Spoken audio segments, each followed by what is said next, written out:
Magandang hapon po, Balanga Bataan! Muli po nating suportahan ang nag-iisang may aksyon sa tunay na buhay, Senator Bong Revilla, number 11 sa balota.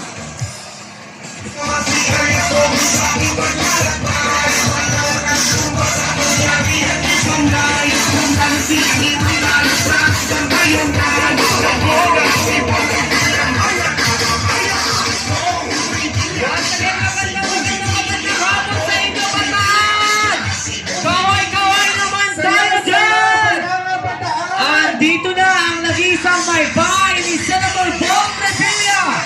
Ang nag-iisang babae sa buhay ni Tolove, si Congresswoman Lani Mercado Revilla.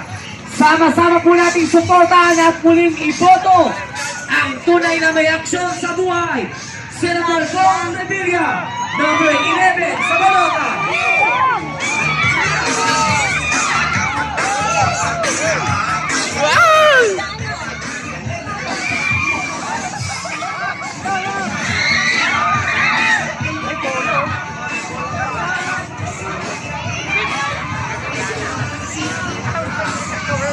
Wala na?